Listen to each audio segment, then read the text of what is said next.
Interesting. Freestanding unit. Hello and welcome to tonight's P&Z meeting, Wednesday, July 10th, 2024. First item on our agenda is approval of the June 12th, 2024 minutes. Can I entertain a motion from someone to, you guys look at those, everything good? I move approval. I'll Got a mo- second. Have a motion and a second. And we'll open it up, start with Rob. Aye. Joe? Aye. Aye. Aye. Aye. Victoria? Aye. Aye. All right. Susan. Oh, yeah. Oh, Sue, sorry. I made the motion, I should be. Yeah, no, you should have been first. My bad. All right, we'll move to number 3, the public hearing. Legislative hearing providing the amendment of Title 4, Chapter 6 of the Moscow City Code regarding landscape buffer yard requirements. Mike? Thank you, Mr. Chair, Commissioners.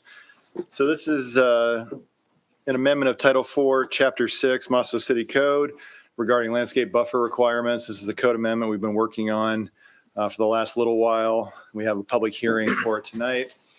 So discussing landscape buffers.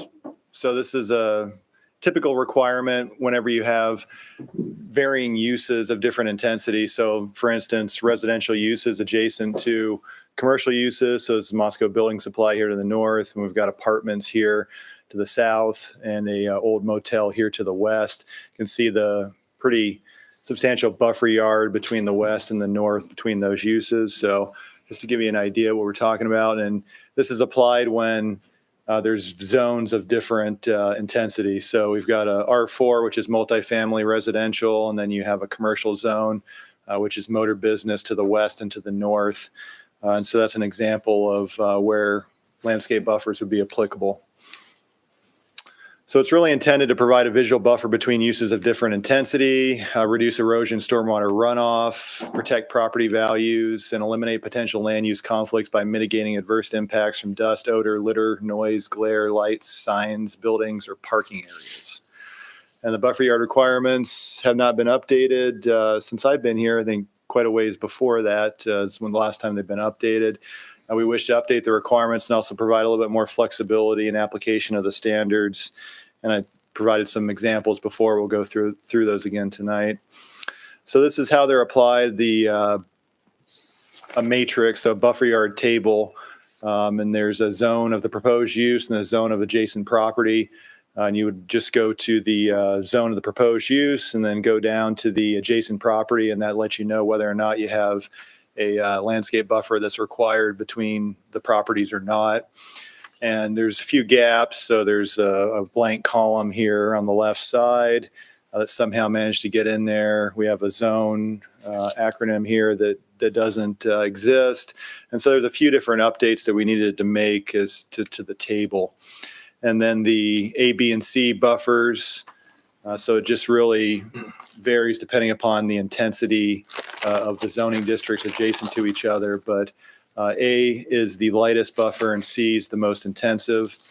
And this, just going through and updating these charts and these diagrams, I mean, these look like they've been photocopied a few different times, and that's how they exist in our zoning code. So just to provide a little bit more clarity. So we've gone through and updated the use table here, added a couple different zones that didn't exist at the time. So urban mixed commercial was a zone. I don't think university zone was listed on there, even though we don't apply any buffers adjacent to university or within university, still have it listed on there. And then changed a few of the different corresponding buffers to zones, but really almost exactly the same as what we had before, but just updated table for ease of use there. And then went through and updated the figures. And this is similar to the updates that we had done with the parking lot landscaping and a lot of the figures that, consistent with those figures that were included with other portions of the zoning code. So getting to the actual ordinance, aside from the tables and the figures, there's a purpose statement, which I went over at the beginning. A few different updates. So legal had just capitalized a few different things. So section capitalized there in subsection B. And then table of required, so just citing the table of the required buffer yards and the buffer yard standards. We did update, that subsection D, the buffer yard standards. So buffer yard requirements vary depending upon the intensity of both the zoning district or the proposed use, and it previously said its neighbor. And we just thought it'd be more appropriate just to say the zoning district of the adjacent property. So just a slight update there. Location, this discusses that it needs to be located on the perimeter of the lot or parcel where the development occurs, extend from lot line to lot line.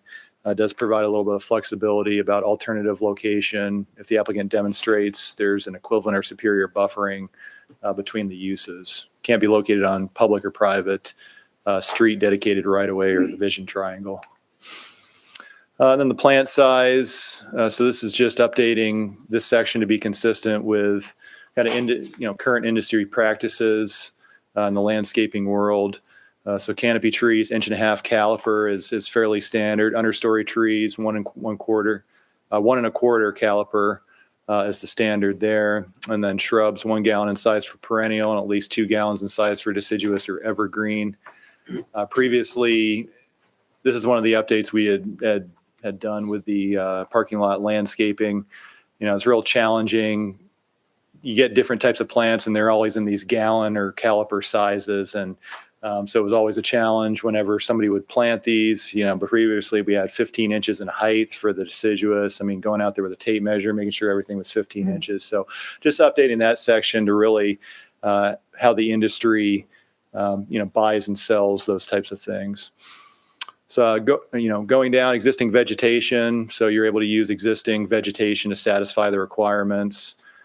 Fence and berms. Fence provided to meet subsection C. So subsection or landscape buffer C requires a solid fence. So it's provided to meet the requirements of the C buffer yard. Shall be solid, view obscuring, constructed of natural materials and masonry. Shall be at least 6 feet in height. If a landscape berm at least 3 feet in height is provided in B buffer yard, planting shall be provided at the A buffer yard level to satisfy that requirement. And then if a landscape berm of 3 feet is provided a C buffer yard, no fencing shall be required. So just allowing some flexibility with those buffer yards. And then arterial streets. So whenever there's a property that's separated by an arterial street to the other property and there are varying zones, then typically you're able to downgrade the type of buffer. But whenever there was a type A buffer required and you were, in between an arterial street, there was no downgrading there.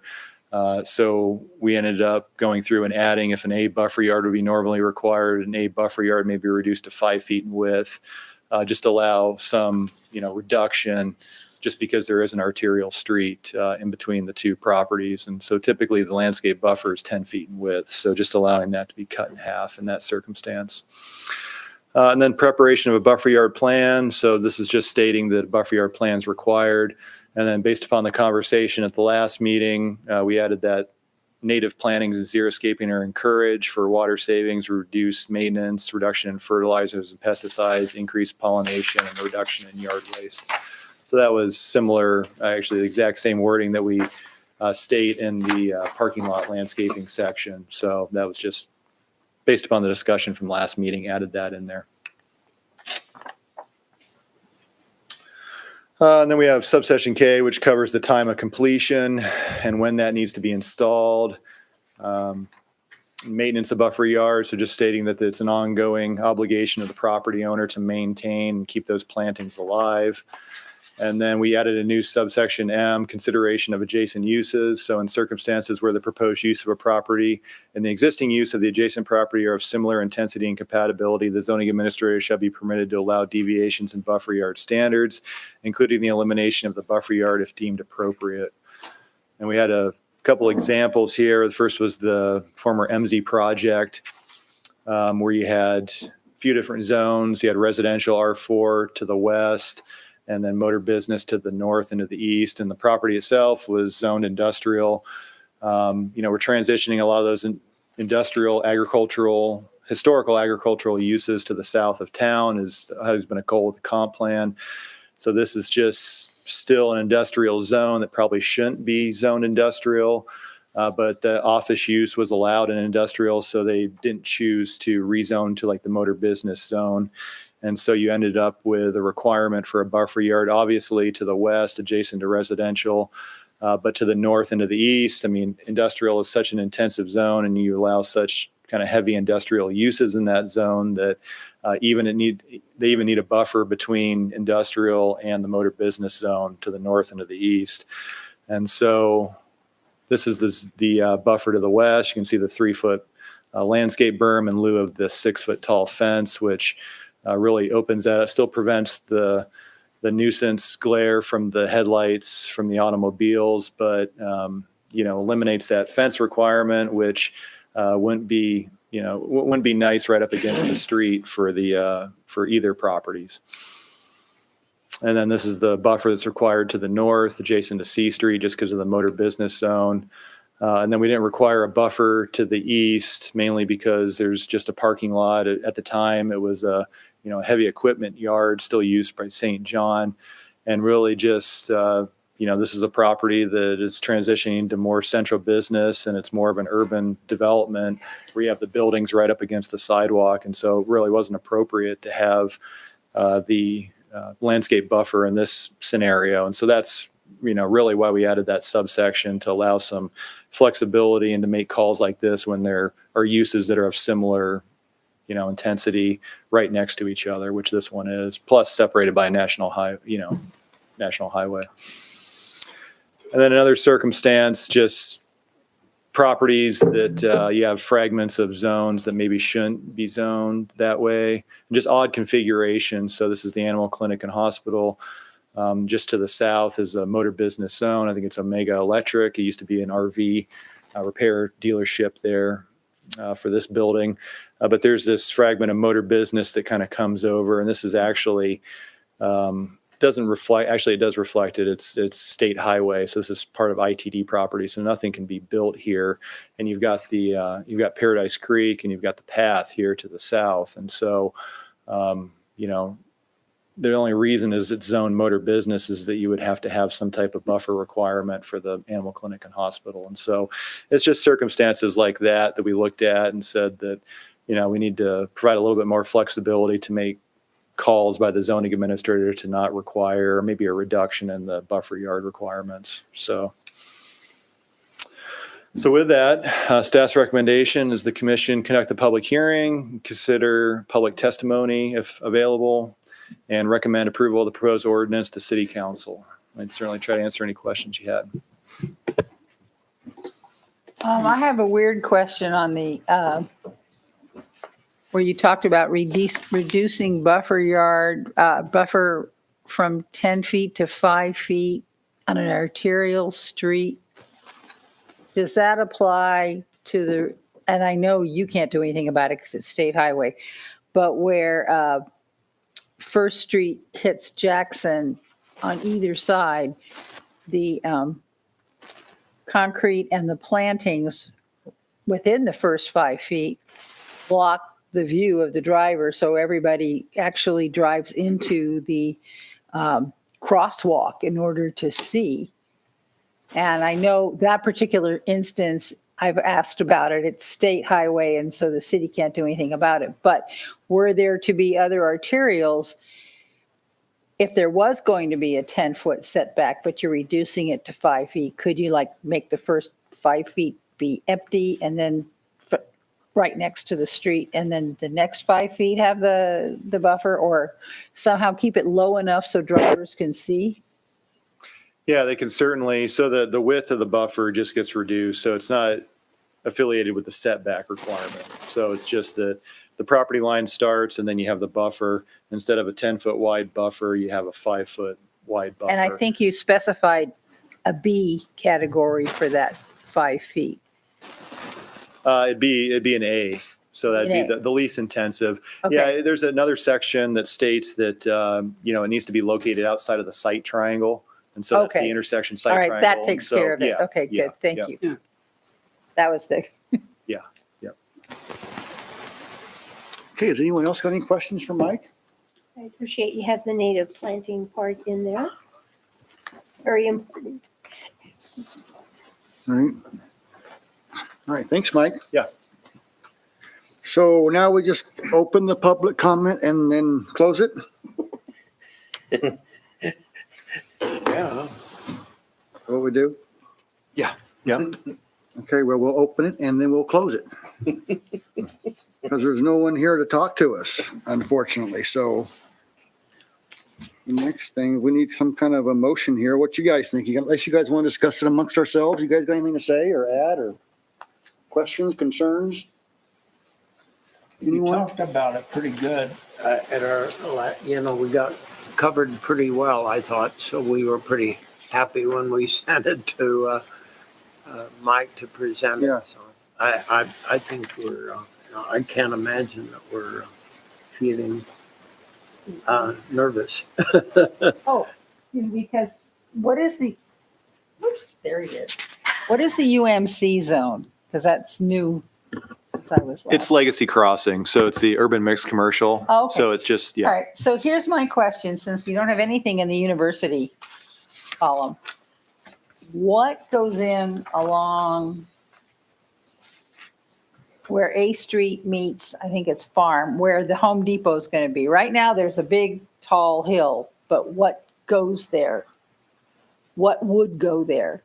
So this is university land. We don't have anything to say about it. We do, yeah, because they're leasing it to a private entity. So we control all the permitting and the requirements. But it's not zone university, it's zone motor business. Okay, so that hill, that berm, that tall hill would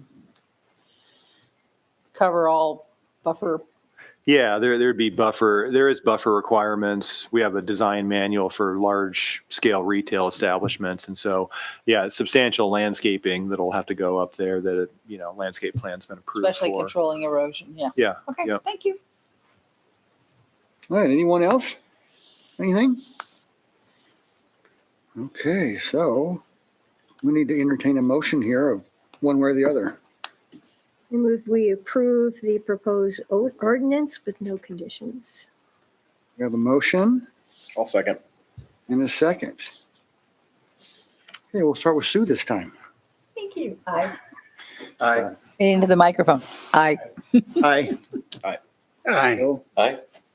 Okay, motion approved. Well, that's easy.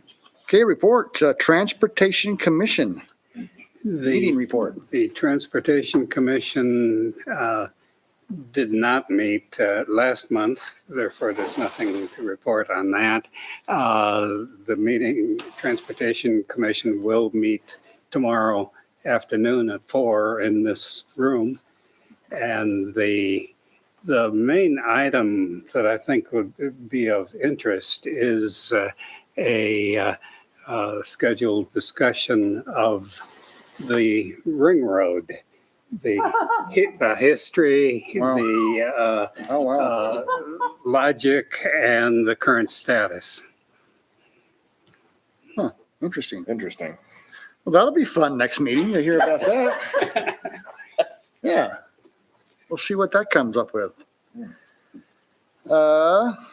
Victoria. You think he'll bring David Trail back to life? Well, I remember some other Could rise. commenters too. Well, then there's the issue of the UI golf course and, yeah, other items, so. Okay, Victoria, you want to discuss Yeah, the I was- pamphlet? I did read the pamphlet, or I skimmed a lot of it. There was an interesting in the first article, and then there was one article that was interesting.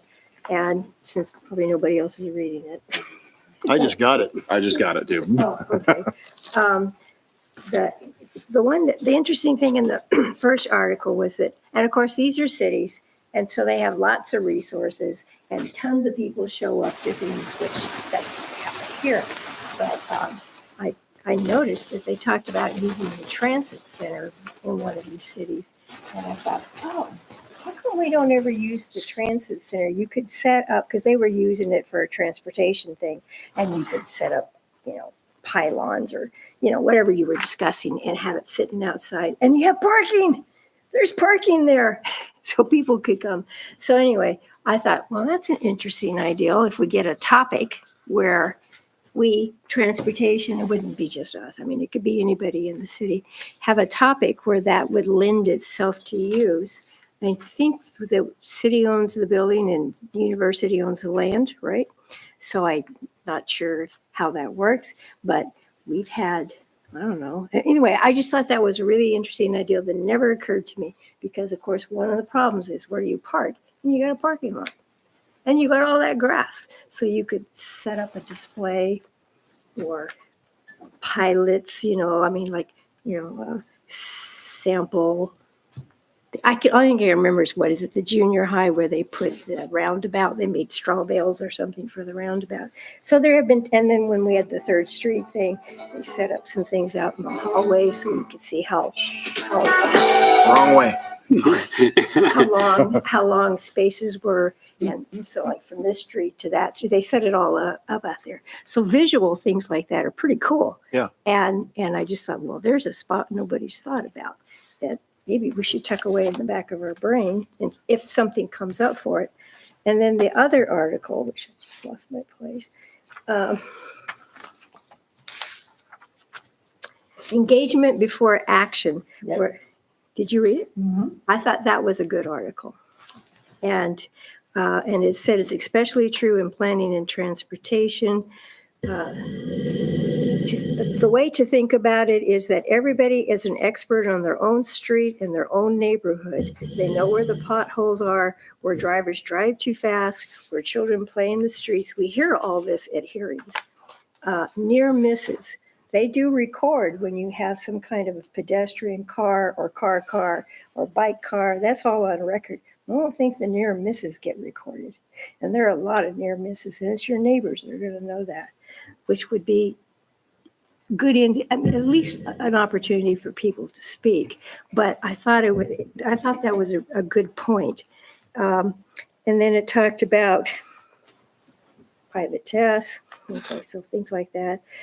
Another example of a pilot test, which I hopefully don't remember this right. When we had COVID, this of course you couldn't go into restaurants and stuff, so those spaces out front weren't being used. But the city did set them up for pickup, so people can order and come pick up. And then a lot of the businesses decided to keep a space because it was useful to them. And so there's a pilot where the city went to the trouble to set it up, different things they did to set it up, and it worked and it continued. And so some of these ideas I saw applied here, and something that could be applied more and to keep in mind. And if we were a bigger place, maybe we could still do it some. I'm always thinking the public needs to be educated on what planning and zoning or transportation rules or any of it is about. You get it more with pathways, or something like that. It's more popular. Codes are not popular. They're kind of dull. So, but maybe in conjunction, and it's done some in conjunction when we have an open house, and then we have all these displays and so on and so forth. But it would be cool if it starts at 4. Well, maybe at 5:30 we have a 20-minute presentation by Mike or somebody. There's nothing else to That's do. going to explain what a PUD is or something like that. And, on me being the creative person I am, I came up with a whole lot of topics with clever titles because nobody's going to come if this just says codes for blah, blah, blah. Are there cookies involved? That would, Well, there that could would always help. be, and so, and I don't know how, I just thought of this afternoon, but there could be an opportunity to get some education out there in a fun way. And so the titles need to be interesting or nobody's going to come. And so I'll just read you some of them. I have like red tape. What's it good for? Do you know how to walk? Topics on mobility data and opportunities. Decoding the language of codes. There's a biggie. Are you in the zone? If we want to talk about being in the zone. She likes them. What's under the hood? This was a reach. What's under the hood? Come and tell us your secrets and we'll tell you ours. So have the neighbors come and share things that they want to talk about, streets or whatever, and then we'll tell you back why or our take. That's a good point, you know, all that conversations. Okay, here we go with a literary one. Best laid plans of vice men and community development. So I'm plan. snoring on that one. Oh, are you? Okay. Yeah, yeah. Where are we there yet? So right now that would be topics on water, affordable housing, and mobility. How do we sustain sustainability? That good vibe feeling, culture and town character, because that always comes up. How do we preserve our character, our town versus development? This one's a reach. Why do we need growth? How to do it without losing our customized pants. People and placemaking. How to design standards. And I want that one because I would like to see design. I know we're hampered by state rules, but I sure would like to see a way to get some design standards going. Oh, and the rest of it is classy versus crap, home interesting versus junk pile, you know. The future is now. Dream big, reasonably priced, and everybody gets a ticket. Why do businessmen wear glasses? Attention to detail. What makes the best chair for the space? Those were the ones I came up with. But I mean, Those would be good things for the chamber to sponsor a neighborhood Oh, by there we go. neighborhood thing. And they could have it at the chamber. yeah, well, and it's certainly not limited to us. I think there's a lot of If their opportunities government affairs committee could sponsor it. that have something like that. And, you know, I remember the first, I would watch TV every once in a while, watch paint dry as you're listening to Board of Adjustments on a Saturday morning, and not knowing, you know, way back when. But the first time I went to meetings was the city dialogues. And I didn't go to the big ones up at the 1912 or wherever they were, but I took time off work and I went to the neighborhood ones, you know, because it was my neighborhood and I was interested. And so the article talks about going out into the neighborhood. We just need to sponsor somewhere because we're not a big city. But anyway, I wanted to throw it out there. Yeah, It's- thank you. As something to put in the back of our minds or think about, or, you know, when you're talking to Joel going to transportation, say, hey, Joel, tell transportation to do this. Anyway. All right.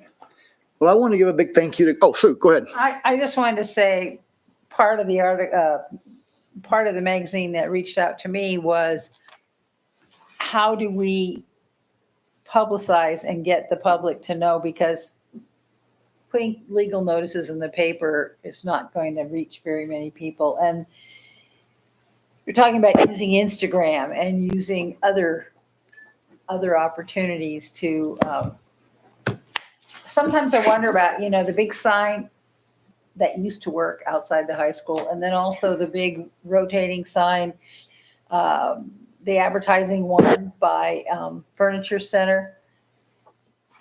We might be, instead of just saying P&Z meeting is, you can just say whatever, some of the catchy things that Victoria is talking about, but to get people to actually show up, because nobody shows up.